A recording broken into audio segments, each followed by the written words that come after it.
ที่ผ่านมาในตอนเช้าของวันที่ 18 พฤษภาคม 2026 ที่ธนาคารแห่งสาธารณรัฐประชาธิปไตยประชาชนลาวได้จัดกองประชุมคณะกรรมการนโยบายเงินตราครั้งที่ 2 ประจำปี 2026 ซึ่งผ่านการสังเกตตีราคาของคณะกรรมการนโยบายเงินตราเห็นว่าในระยะต้นปี 2026 สภาพเศรษฐกิจของสาธารณรัฐประชาธิปไตยประชาชนลาวยังสืบต่อประเสริญหน้ากับความเสี่ยงหลายด้านเป็นต้นเมนความบ่แน่นอนและความบ่สงบอยู่ตะเวนออกกลางที่ส่งผลกระทบต่อราคาสินค้าภายในโดยเฉพาะราคาน้ำมันเสื้อไฟมีบางระยะปรับขึ้นแบบก้าวกระโดดตามราคาของน้ำมันอยู่สากลซึ่งเป็นปัจจัยหนึ่งที่เฮ็ดให้อัตราเงินเฟ้อเพิ่มขึ้นมาอยู่ในระดับ2ตัวเลขในเดือนเมษายน 2026 พร้อมนี้ในสังคมยังมีการนำใช้เงินตราหลายสกุลเพื่อชำระภายในประเทศเฮ็ดให้การดำเนินนโยบายเงินตรามีข้อจำกัดการคุ้มครองเงินตราต่างประเทศยังพบความยุ่งยากและซักซ่าย้อนกิจกรรมทางเศรษฐกิจนอกระบบยังมีหลายบวกกับพันธะหนี้สินต่อต่างประเทศยังมีสูงการสนองสินเชื่อของระบบธนาคารยังบ่ทันให้เห็นถึงความเข้มแข็งของการผลิตภายในประเทศฉะนั้นเพื่อสืบโตรักษาเสถียรภาพทางด้านการเงินตราแห่งชาติให้มั่นเทียงและประกอบส่วนสุขยุการขยายตัวของเศรษฐกิจคณะกรรมการนโยบายเงินตราจึงเห็นดีรับพ้องเอาทิศทางและมาตรการในการดำเนินนโยบายเงินตราในต่อหน้าดังนี้1. สืบโตรักษาอัตราดอกเบี้ยพื้นฐานของธนาคารแห่งสาธารณรัฐประชาธิปไตยประชาชนลาวหรือธนาคารแห่งชาติลาวระยะ7 วันไว้ในระดับเดิมคือ8%ต่อปี 2. สืบต่อปฏิบัตินโยบายเงินตราแบบผสมผสานโดยเฉพาะสืบต่อคุ้มครองเงินตราต่างประเทศให้เป็นระบบครบสูตรและรับประกันได้การคุ้มครองกระแสเงินไหลเข้าออกจากการค้าและการลงทุนสืบต่อปฏิบัติการรวมศูนย์บัญชีเงินฝากของรัฐบาลสืบต่อนำใช้เครื่องมือนโยบายเงินตราก็คือการออกพันธบัตรธนาคารแห่งชาติลาวตามกลไกตลาดที่มีการคุ้มครองของรัฐและคุ้มครองอัตราแลกเปลี่ยนเพื่อป้องกันบ่ให้เงินเฟ้อขยายตัวแฮง 3. ธนาคารแห่งชาติลาวจะสมทบกับกระทรวงการเงินและกระทรวงอุตสาหกรรมและการค้าเพื่อทบทวนสภาพการสนองสินเชื่อคนครัวดัดปรับนโยบายที่จำเป็นเพื่อสุกยุกการสนองสินเชื่อให้นักแน่นกว่าเก่าโดยเฉพาะแมนสินเชื่อเพื่อการผลิตฤดูฝนการผลิตเพื่อทดแทนการนำเข้าและการส่งออกเน้นใส่สุกยุการขยายตัวของเศรษฐกิจตื่มอีกสำนักวิปัสสนากรรมฐานวัดป่านาคูดน้อยบ้านนาโคนเมืองนาทรายทองนาโคนเวียงจันทร์เกี่ยมจัดงานบุญพุทธาภิเษกและถวายประตูโคงในระหว่างวันที่30-31 พฤษภาคม 2026 นี้เป็นเวลา2 วันคือมื้อทำอิฐระยะตอนเช้าเวลา 8:00 น 51 น. จะได้มีการห้างหากาเกียมจัดสถานที่เวลา 11:30 น. 16:30 น. จะได้มีพิธีมงคลพุทธาภิเษกสมโภชพระพุทธรูป3 องค์และตอนค่ำเวลา 17:30 น. จะได้มีพิธีอัญเชิญพระพุทธรูปขึ้นประดิษฐานในมณฑปประตูโคงและต่อมาวันที่31 พฤษภาคมก็คือมื้อที่2จะได้มีพิธีถวายประตูโคงตั้งแต่เวลา 8 โมงเช้าและต่อด้วยพิธีคารวะรับพรญาติน้ำพร้อมร่วมใส่บาตรพระสงฆ์จำนวน88 องค์ปีตามการให้สัมภาษณ์ของดร.นางวันเพ็งพันธนาลัยหัวหน้าแผนกสาธารณสุขแขวงเวียงจันทร์ให้ผู้ว่าสำหรับเวทงานการหยอดวัคซีนโปลิโอและสักวัคซีนการพยาธิมากแดงให้เด็กหลุม5 ปีที่ผ่านมาแขวงเวียงจันทร์ได้กำหนดจุดการให้บริการเวทงานดังกล่าวทั้งหมด741 จุดในนั้นประกอบมีจุดคงที่62 จุดจุดเคลื่อนที่ไปกลับ659 จุดจุดเคลื่อนที่นอนแฮมคืน20 จุดประกอบมี72 ทีมแพทย์หมอที่ลงให้การบริการอยู่ตามบ้านต่างๆในทั่วแขวงโดยแมนพนักงานแพทย์หมอทั้งหมด216 คนในการลงเคลื่อนที่อยู่ขันบานนอกจากนั้นยังมีอาสาสมัครขันบาน741 คนเป็นผู้ช่วยทีมแพทย์หมอในการค้นหากลุ่มเด็กเป้าหมายสำหรับการบริการหยอดวัคซีนกันพยาธิโปลิโอแม้นกำหนดอยู่ใน11 เมืองทั่วแขวงในกลุ่มเป้าหมายอายุ0 มือ59 เดือนซึ่งมีเป้าหมายทั้งหมด 45,834 คนผ่านการปฏิบัติตัวจริงรอบที่ 1 เริ่มแต่วันที่ 2 มีนาคม 2026 ปฏิบัติได้ 46,126 คนเท่ากับ101ส่วนหอยและรอบที่ 2 เริ่มปฏิบัติตั้งแต่วันที่ 27 เมษายน หาวันที่ 10 พฤษภาคม 2026 ปฏิบัติได้ 47,158 คน เท่ากับ103ส่วนหอยในการบริการสักวัคซีนกันพยาธิหมากแดงใหญ่หมากแดงน้อยอยู่ใน3เมืองคือเมืองพลหงเมืองกาสีเมืองเวียงคำให้กลุ่มเป้าหมายเด็กอายุ59 เดือนซึ่งมีเป้าหมาย 1463 คนสามารถปฏิบัติได้ 1384 คนเท่ากับ99ส่วนหอยซึ่งผลสำเร็จดังกล่าวย้อนการนำทุกคันได้เอาใจใส่ในการนำพาซีน้ำและเห็นได้ความสำคัญของเวียกงานกระบวนการวันให้วัคซีนกันพยาธิดังกล่าวทุกแขนงการอ้อมคางของแขวงเมืองขันปานได้มีส่วนร่วมเป็นเจ้าการในการปลุกระดมให้ความรู้แก่ชุมชนของตนเองอย่างเป็นกระบวนการบรรดาเมืองแม้นมีความเกี่ยมพร้อมทางด้านบุคลากรอุปกรณ์หับไส้ต่างๆและมีข้อมูลบัญชีรายชื่อกลุ่มเป้าหมายในแต่ละบ้านอย่างละเอียดทีมงานแพทย์หมอทุกคันได้เอาใจใส่ในการลงเคลื่อนไหวให้การบริการอย่างทั่วถึงอำนาจการปกครองท้องถิ่นแม้นให้การร่วมมือเป็นอย่างดีโดยเฉพาะแมนอาสาสมัครขันบานได้ประกอบส่วนในการนำพาทีมแพทย์หมอลงค้นหากลุ่มเด็กเป้าหมายที่พลาดโอกาสอยู่ในแต่ละหลังคาเรือนของแต่ละบ้านสำนักวิปัสสนากรรมฐานวัดป่านาคูดน้อยบ้านนาโคนเมืองนาไซทองนาโคดเวียงจันทร์เกี่ยมจัดงานบุญพุทธาภิเษกและถวายประตูโคงในระหว่างวันที่30-31 พฤษภาคม 2026 นี้เป็นเวลา2วันคือมื้อทำอิฐระยะตอนเช้าเวลา 8:00 น 51 โมงจะได้มีการห้างหากาเกียมจัดสถานที่เวลา 11:30 น 16:30 น จะได้มีพิธีมงคลพุทธาภิเษกสมโภชพระพุทธรูป3 องค์และตอนค่ำเวลา 17:30 น จะได้มีพิธีอัญเชิญพระพุทธรูปขึ้นประดิษฐานในมณฑปประตูโคง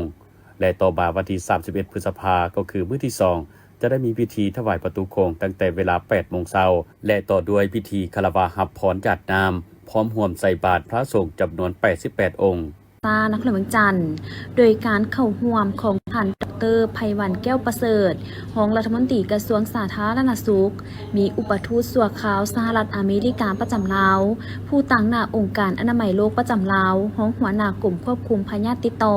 และภาคส่วนที่เกี่ยวข้องเข้าร่วมพิธีครั้งนี้เป็นการยั่งยืนถึงผลสำเร็จอันสำคัญของนักศึกษาระบาดวิทยาภาคสนามหุ่นที่16กลุ่มควบคุมพยาธิติดต่อที่สามารถญาติมาได้โดยภายใต้การชี้นำพาของการนำกระทรวงสาธารณสุขซึ่งสุดควบคุมระบาดวิทยาภาคสนามเป็นหลักสูตร1 ปีที่ได้สร้างตั้งขึ้นในปี 2009 โดยการคุ้มครองของกลุ่มควบคุมพยาธิติดต่อร่วมกับศูนย์วิเคราะห์และระบาดวิทยาซึ่งได้รับการสนับสนุนจากแขนงไข้หวัดใหญ่ของศูนย์ป้องกันและควบคุมพยาธิสหรัฐอเมริกาสำนักงานป้องกันและลดพรภัยข่มขู่ของสหรัฐอเมริกาและองค์การอนามัยโลกประจำสปป.ลาวจุดประสงค์ในการสร้างตั้งสุดอบรมดังกล่าวขึ้นแม้นเพื่อตอบสนองความเรียกร้องต้องการของเวียกงานสาธารณสุขในการพัฒนาความอาจสามารถทางด้านระบาดวิทยาให้พนักงานผู้ที่รับผิดชอบเวียกงานกันและควบคุมพยาธิหรือเหตุการณ์ฉุกเฉินแต่ศูนย์กลางลงฮอดท้องถิ่นซึ่งหลักสูตรดังกล่าวประกอบมีการเรียนทางภาคทฤษฎีการลงภาคปฏิบัติตัวจริงอยู่ภาคสนามซึ่งรวมมีการสอบสวนการระบาดของพยาธิติดต่อและเหตุการณ์ฉุกเฉินทางด้านสาธารณสุขอื่นๆการทบทวนคืนสภาพการเกิดของพยาธิอาการภายใต้ระบบเฝ้าระวังนอกจากนี้ยังมีการเฮ็ดบทค้นคว้าวิทยาศาสตร์สาธารณสุขที่สอดคล้องกับความต้องการตัวจริงในสปป.ลาวนักศึกษาที่เข้าร่วมในปัจจุบันรุ่นที่16โดยรวมมีทั้งหมด8ท่านที่มาจากแผนกสาธารณสุขแขวงไซสมบูรณ์เมืองสุขุมาแขวงจำปาสักเมืองซานไซแขวงอัตตปือเมืองขัวแขวงพงสาลีเมืองโซนแขวงหัวพันแผนกกสิกรรมและสิ่งแวดล้อมแขวงเวียงจันทร์กรมเสนาหักกระทรวงป้องกันความสงบและสถาบันอนามัยกันพยาธิและส่งเสริมสุขภาพกองทัพกระทรวงป้องกันประเทศผลงานสำเร็จที่ญาติมาได้ของหลักสูตรระบาดวิทยาภาคสนามนับแต่ปี 2009 ถึงปัจจุบันสามารถสร้างนักระบาดวิทยาภาคสนามรวมทั้งรุ่นที่กำลังจบได้ทั้งหมด126ท่านบทบาทสำคัญของนักศึกษาระบาดวิทยาภาคสนามผู้ที่จบไปแล้วต่อเวียกงานสาธารณสุขแม่นการประกอบส่วนเข้าในเวียกงานกันและควบคุมพยาธิติดต่อเหตุการณ์ฉุกเฉินด้านสาธารณสุขเป็นต้นการประกอบส่วนอย่างตั้งหน้าในการ เฝ้าระวังสอบสวนการระบาดวิเคราะห์ข้อมูลและตอบโต้การระบาดแต่ศูนย์กลางฮอตท้องถิ่นพร้อมเดียวกันนี้ยังได้เข้าร่วมการสอบสวนการระบาดของพยาธิติดต่ออย่างหลวงหลายเป็นต้นการระบาดของพยาธิโปลิโอพยาธิไอไก่ไข่และออกตุ่มพื้นแดงเข้าร่วมประเมินความเสี่ยงเฝ้าระวัง3วันประวัติศาสตร์และพยาธิไข่ทรพิษไปพิธีพบปะได้จัดขึ้นในวันที่21 พฤษภาคม 2026อยู่ที่ห้องว่าการนครหลวงจันทร์ซึ่งนำโดยสหายทวีไซเหมาสมภูห้องเลขาคณะภาคนครหลวงจันทร์หัวหน้าคณะปฏิบัติงานพิเศษนครหลวงจันทร์และสหายเหงือนทิเงียดห้องประธานคณะกรรมการปกครองประชาชนแขวงหาติงหัวหน้าคณะปฏิบัติงานพิเศษแขวงหาติงสาธารณรัฐสังคมนิยมเวียดนามมีหัวหน้าการเมืองกองบัญชาการทหารนครหลวงจันทร์พร้อมด้วยคณะผู้แทนทั้งสองฝ่ายเข้าร่วมในกองประชุมสหายทวีไซเหมาสมภูได้ตั้งหน้าให้แก่องค์การภาคและคณะปฏิบัติงานพิเศษนครหลวงจันทร์กล่าวต้อนรับอย่างอบอุ่นโดยปฏิบัติตามทิศชี้นำของสองภาคสองรัฐก็คือคณะปฏิบัติงานพิเศษแห่งสาธารณรัฐประชาธิปไตยประชาชนลาวกับคณะปฏิบัติงานพิเศษแห่งสาธารณรัฐสังคมนิยมเวียดนามเว้ารวมบ่เฉพาะระบางส่งคณะปฏิบัติงานพิเศษนครหลวงจันทร์และแขวงหาติงที่ได้ลงนามบทบันทึกความกันในข้างวันที่23 พฤษภาคม 2025ได้เห็นดีเป็นเอกภาพสืบต่อหัวมือจัดตั้งปฏิบัติเวียกงานสำรวจซอกคนขุดค้นอัฐิทหารอาสาสมัครและเสี่ยวสารเวียดนามที่เสียสละในปังสงครามอยู่สาธารณรัฐประชาธิปไตยประชาชนลาวโดยเฉพาะอยู่พื้นที่นครหลวงจันทร์เพื่อดำกลับคืนประเทศสาธารณรัฐสังคมนิยมเวียดนามผ่านการจัดตั้งปฏิบัติแผนการขุดค้นในฤดูแล้งประจำศกปี 2025-2026 หน่วยงานขุดค้นสามารถซอกคนและขุดค้นใน1 อาทิตย์อยู่บ้านนางงมเก่าเมืองไซธานีนครหลวงจันทร์นับแต่ปี 2000 ฮอดปี 2026นครหลวงจันทร์สามารถซอกคนและขุดค้นอัฐิได้ทั้งหมด133 อัฐิพร้อมนี้ยังได้ยกให้เห็นบางข้อยุ่งยากในการปฏิวัติตัวจริงเป็นต้นพนักงานอาวุโสบำนาญและประชาชนผู้ที่ฮู้ข้อมูลส่วนหลายแม้นได้เสียชีวิตแล้วบางจุดแม้นเป็นการให้ข้อมูลจากลูกหลานเฮ็ดให้การชี้จุดบ่ละเอียดจะแจ้งบวกกับระยะเวลาผ่านไปหลาย10 ปีเฮ็ดให้ภูมิสันฐานมีการเปลี่ยนแปลงและบางเขตมีการบุกเบิกทำการผลิตเฮ็ดให้การซอกหาและขุดค้นพบความยุ่งยากหลายเพื่อสืบต่อเวียกงานดังกล่าวให้มีประสิทธิผลในระยะใหม่สหายทวีไซเหมาสมภูได้เน้นหนักที่ทางแผนการสุกปี 2026-2027 เซนเพิ่มทวีการร่วมมืออย่างแน่นแฟ้นสืบต่อแต่งตั้งกำลังกะเกียมพาหนะเพื่อประสานสมทบกับหน่วยงานขุดค้นของแขวงหาติงในการสืบต่อซอกคนและขุดค้นอัฐิให้ได้ตามคาดหมายพร้อมจัดพิธีมอบหับและจัดส่งคืนประเทศเวียดนามอย่างสมเกียรติและทันเวลาสืบต่อซี่น้ำขนขวยและโฆษณาเผยแพร่ให้ทุกภาคส่วนตลอดฮอดพ่อแม่ประชาชนลาวบรรดาเผ่าช่วยสนองข้อมูลที่ชัดเจนและอำนวยความสะดวกให้แก่หน่วยงานขุดค้นคณะภาคองค์การปกครองและกองบัญชาการทหารนครหลวงจันทร์จะสืบต่ออาจจะใส่ประสานสมทบสั่งเงินไขอำนวยความสะดวกรอบด้านเป็นต้นด้านการกินอยู่สถานที่พักเสากำลังป้องกันและนำทางเพื่อรับประกันความปลอดภัยให้แก่หน่วยงานขุดค้นอัฐิทั้งสองฝ่ายตลอดระยะการจัดตั้งปฏิบัติหน้าที่ให้รับประกันได้ห้อยสอนห้อยสร้างแผนพัฒนาแม่หญิงให้เป็นผู้นำในโครงเขตการศึกษาวิทยาศาสตร์และกีฬากระทรวงศึกษาธิการและกีฬาร่วมกับรัฐบาลออสเตรเลียโดยผ่านแผนงานบีคัวจัดกล่องประชุมฝึกอบรมโครงการส่งเสริมแม่หญิงในการเป็นผู้นำอยู่ในแขนงการศึกษาวิทยาศาสตร์และกีฬาขึ้นในวันที่18 หาวันที่20 พฤษภาคม 2026ที่เมืองแก้วอุดมแขวงเวียงจันทร์ภายใต้การเป็นประธานของสหายปริญญาเอกตูดาวันนองเมืองเศษคณะประจำภาคกระทรวงหัวหน้ากลุ่มจัดตั้งและพนักงานกระทรวงศึกษาธิการและกีฬาผู้ชี้นำเวียกงาน3 องค์การจัดตั้งมหาชนมีสหายนางสุดใสใจดวงสวรรค์คณะบริหารงานศูนย์กลางสหพันธ์แม่หญิงลาวประธานคณะบริหารงานสหพันธ์แม่หญิงกระทรวงศึกษาธิการและกีฬาและท่านนางเบกคำเฉลิมสุขผู้รับผิดชอบเวียกงานบทบาทหญิงชายและการศึกษาเฮียนร่วมแผนงานบีคัวพร้อมด้วยบรรดาอดีตการน้ำขันสูงต่างหน้าคณะบริหารงานสาวหนุ่มสหพันธ์แม่หญิงสหพันธ์กรรมบาลกระทรวงศึกษาธิการและกีฬาและภาคส่วนที่เกี่ยวข้องเข้าร่วมประธานคณะบริหารงานสหพันธ์แม่หญิงกระทรวงศึกษาธิการและกีฬากล่าวให้ฮู้ว่าโครงการแม่หญิงในการเป็นผู้นำจะเปิดโอกาสให้สมาชิกคณะกรรมการสหพันธ์แม่หญิงของกระทรวงศึกษาธิการและกีฬา ได้พัฒนาทักษะในการเป็นผู้นำและเรียนรู้ซึ่งกันและกันเมื่อผู้ชายและผู้หญิงได้รับการสนับสนุนอย่างเท่าเทียมกันเพื่อบรรลุเป้าหมายด้านวิชาเฉพาะของเขาเจ้าทุกคนจะได้รับผลประโยชน์ผ่านการเฮ็ดเวียกเป็นหมู่คณะที่ดีขึ้นมีมรรคผลเพิ่มขึ้นและมีสภาพแวดล้อมการเฮ็ดเวียกในทั้งบวกหลายขึ้นสหายปริญญาเอกตุดาบันนอเมืองเศษกล่าวให้ฮู้ตื่มอีกว่าสหพันธ์แม่หญิงยามใดก็เป็นกำลังแหงและเป็นกระบอกเสียงประกอบส่วนเข้าในเวียกงานปกปักรักษาและพัฒนาประเทศชาติให้มีความเจริญก้าวหน้าสมาชิกแม่หญิงหลายสหายมีบทบาทและความรับผิดชอบต่อหน้าที่การเมืองที่สำคัญในหลายโครงข่ายเวียกงานวิชาเฉพาะเป็นกำลังแหงในการปลูกฝังแนวคิดค่านิยมการเรียนรู้การพัฒนาตนเองการส่งเสริมความคิดสร้างสรรค์การถ่ายทอดความรู้ให้แก่ทรัพยากรมนุษย์ของชาติการส่งเสริมและการรักษามูลเชื้อด้านวัฒนธรรมฮีตของประเพณีอันดีงามของชาติให้คงอยู่คู่ชาติตลอดมาเคียงคู่กับการเคลื่อนไหวเวียกงานตัวจริงเห็นว่ายังมีข้อยุ่งยากและปัจจัยบางด้านที่เป็นปัญหาทวงดึงเหตุให้การปฏิบัติหน้าที่บ่ทันบรรลุตามแผนที่วางไว้แต่ถึงอย่างใดก็ตามภายใต้การนำพาชี้นำอย่างใกล้ชิดติดแท้ของคณะพรรคแต่ละขั้นและการประสานสมทบอย่างกลมเกลียวกับองค์การจัดตั้งภาคีคือสาวหนุ่มและกรรมบาลจะเฮ็ดให้การเคลื่อนไหวขององค์การจัดตั้งมหาชนติดพันกับข้อแข่งขัน 3D 4บุก5เป็นเจ้าให้มีผลสำเร็จเป็นอย่างดี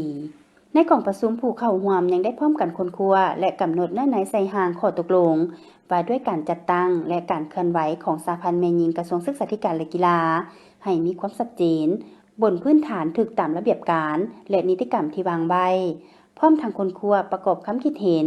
และแลกเปลี่ยนประสบการณ์เข้าใส่ห่างแผนพัฒนาของสหพันธ์แม่หญิงกระทรวงศึกษาธิการและกีฬา5ปีที่จะเป็นแผนปฏิบัติเวียกงานในต่อหน้าให้เป็นฉบับที่สมบูรณ์มีความชัดเจนทางด้านเนื้อในวิธีการจัดตั้งปฏิบัติและสามารถนำใช้เข้าในการเคลื่อนไหวของตนอย่างแท้จริงนอกนั้นยังได้กำหนดแผนเวียกและกิจกรรม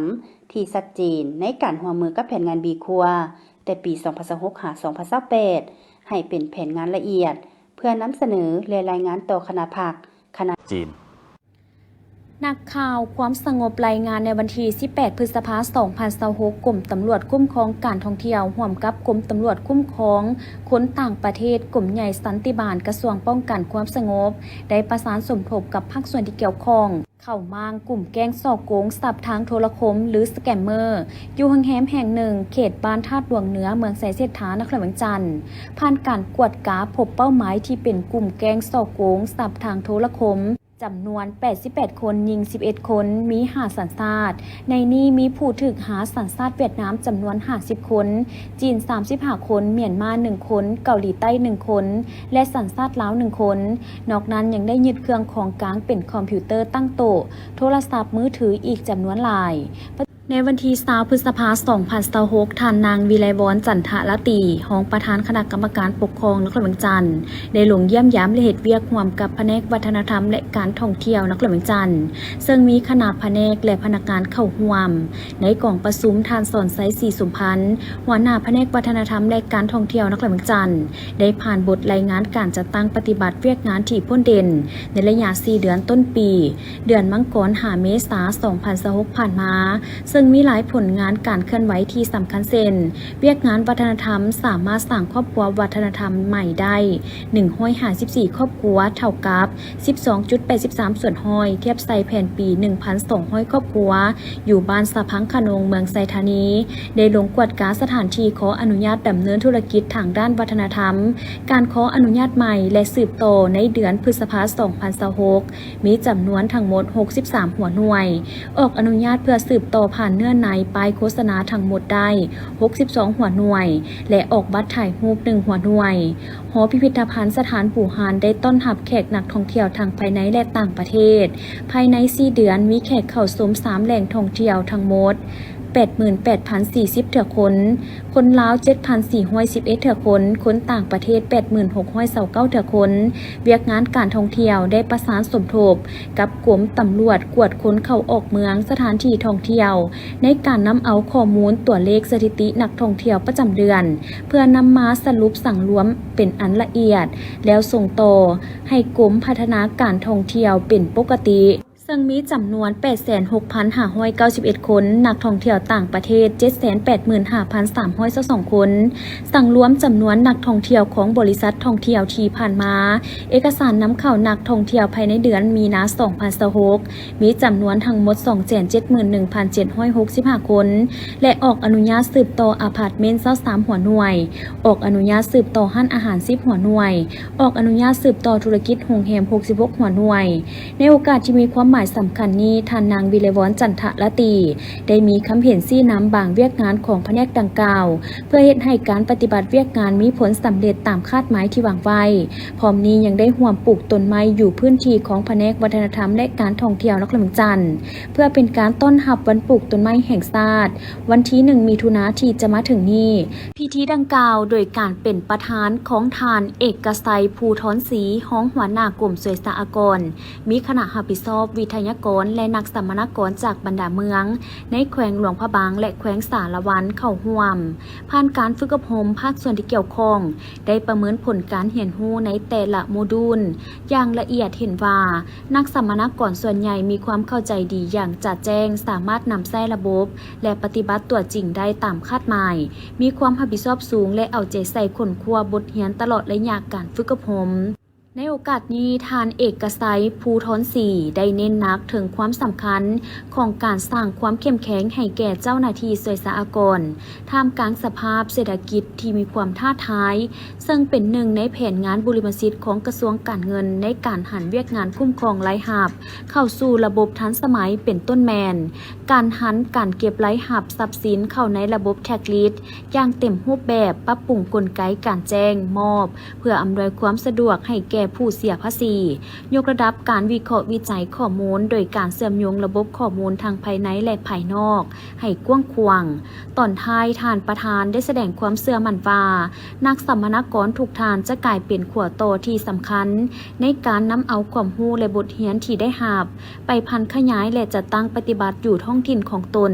ให้เกิดประสิทธิผลสูงสุดเพื่อรับประกันการเก็บรายรับเข้างบประมาณแห่งรัฐให้ถูกต้องและครบถ้วนกองประชุมดังกล่าวได้จัดขึ้นในวันที่ 19 พฤษภาคม 2026 นี้ที่ห้องประชุมแผนกการเงินแขวงเสรสมบูรณ์โดยการเป็นประธานของท่านบุญเกิดสุวรรณสรของหัวหน้ากรมกวดการรัฐกระทรวงการเงินมีท่านไสยวงศ์จิตวงศ์หัวหน้าแผนกการเงินแขวงมีบรรดาทีมงานแก้ไขผลตรวจสอบขั้นศูนย์กลางมีบรรดาแผนกการที่เกี่ยวข้องตลอดฮอดแขกถึกเชิญเข้าร่วมในโอกาสกล่าวเปิดกองประชุมท่านไสยวงศ์จิตวงศ์ได้รายงานโดยย่อเกี่ยวกับสภาพรวมของเวียกงานการเงินระยะที่ผ่านมาให้คณะกรมกวดการรัฐกระทรวงการเงินได้รับรู้พร้อมกันนี้ท่านจะได้เน้นหนักให้ภาคส่วนที่เกี่ยวข้องจงพร้อมกันเอาใจใส่ในการตอบสนองข้อมูลต่างๆให้กับคณะทีมงานจากศูนย์กลางที่ลงมาเฮ็ดเวียกในครั้งนี้ด้วยความจริงใจและมีความโปร่งใสจะแจ้งต่อกับการสนองข้อมูลต่างๆโดยให้ถูกต้องตามระเบียบกฎหมายเพื่อให้การจะตั้งปฏิบัติเวียกงานสุกโยติดตามและแก้ไขผลการตรวจสอบตามมติสภาแห่งชาติเลขที่ 173/สพสในครั้งนี้ให้ได้รับผลดีและสำเร็จตามระดับคาดหมายจากนั้นท่านแสวงไวยากรณ์หัวหน้าแผนกกวดการรัฐแผนกการเงินแขวงก็ได้แจ้งจุดประสงค์ของการลงมาเคลื่อนไหวเวียกงานในครั้งนี้ก็เพื่อลงมาสุกโยติดตามและแก้ไขผลการตรวจสอบตามมติของสภาแห่งชาติฉบับเลขที่ 173/สพสลงวันที่21 พฤศจิกายน 2025เพื่อให้เวียกงานดังกล่าวมีความจะแจ้งโปร่งใสและถูกต้องตามระเบียบกฎหมายรายละเอียดแม่นคณะทีมงานขั้นศูนย์กลางจะลงเลิกและเฮ็ดเวียกวิชาการร่วมกับภาคส่วนที่เกี่ยวข้องตามแผนการเคลื่อนไหวของคณะทีมงานขั้นศูนย์กลางที่กำหนดพร้อมกันนั้นบรรดาคณะการที่เกี่ยวข้องก็ได้ผลัดเปลี่ยนกันรายงานบรรดาหน้าเวียกของตนเป็นต้นแมนรายหับรายจ่ายและหนี้สินให้คณะกรมกวดสอบหับทราบเพื่อพร้อมกันปรับปรุงแก้ไขข้อยุ่งยากเวียกงานการเงินในต่อหน้าให้บรรลุตามระดับคาดหมายที่วางไว้ทางการพิ พิธีจัดขึ้นในท้ายอาทิตย์ผ่านมา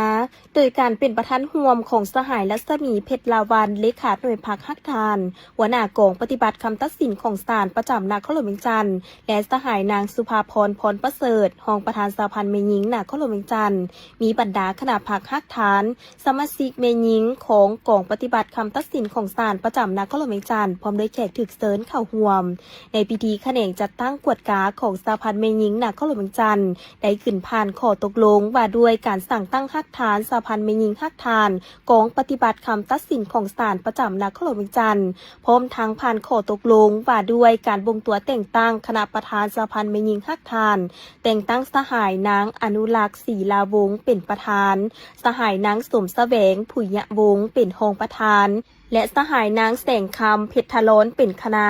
แต่งตั้งสหายนางสมแสวงผุยะวงศ์เป็นประธานกวดกาและสหายนางสุริยันพิมพ์วสานเป็นรองประธานกวดกา